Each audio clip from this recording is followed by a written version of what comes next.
काय रे अभी PR ले रे PR से कना थामी बनो करम ना थामी बनो प्रजा सिंगा 2022 दा बहुत पिकी बसे मुझे होजी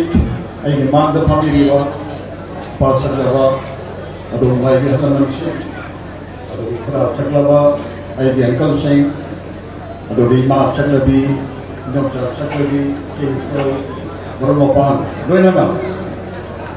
Satu naharo kudi moku, ham juga. Ayam, kok nama ikai punya luceri, welcome to the doina na. Ngasigi, tang kunde dipan Sunday September 2025. Manipur Pradesh Congress Committee की OBC Department still लगा. अपन नसीदा संगाइजिंग अमल इकाई है वो अपन नसीदा भारत कुंभ दशक रीबा भोट शो गाड़ी शो करीगी भारत का पालिबा नैना श्री नरेंद्र मोदी जी हाइबा honourable prime minister of India महात्मा शासन तौरीबा महात्मा पालिबा अदुगुबा बीजेपी की भारतीय जनता पार्टी की गमैन से करमना पालिबनो करमना शासन तौरीबनो करमना गवर्नमेंट शेपी बनो हाइबेदुगी मनुगी नुंगी ओइबा मांगे तौरीबा तौखर खबसिंगदुगी मदांगा थिकलक मतंगा वोट से उड़ा लगे काबा वोट उड़ा लगे दी माकी फरमदो थालो बताओ मनुगी खौजनदुगी ngasi aikoina wabai sidaso sabai no maka sidaso ikoi sigese campaign gi adu gumba thoram mama antok chabene ngasi thoram nasigi kada hai gomna chief case atoi du bitule ne family liwa Manipur Pradesh Congress Committee ki president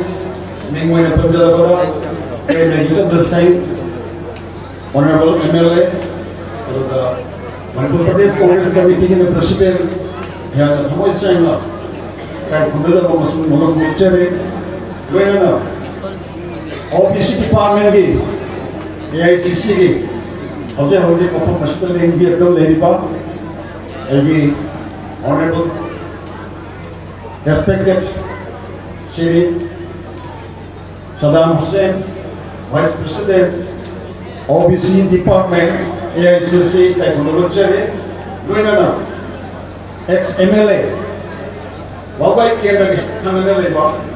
ai yamba atau mamada Manipur sarkar di achong ibang kaya mubiram laba MLA so tam humla karam baba kai gulata laba yama yang consultation dase ya ko mani kai gulata chari loina na Manipur Pradesh Congress Committee ki maruina हानेगी PCC की हमारे हानेगी secretary PCC Nehru Singh मरुइना secretary अबुगा vice president Singh अबुगा अकोई cell Singh की अकोई ना लोई नोनिका कुलदरवा अकोई chief of frontier cell department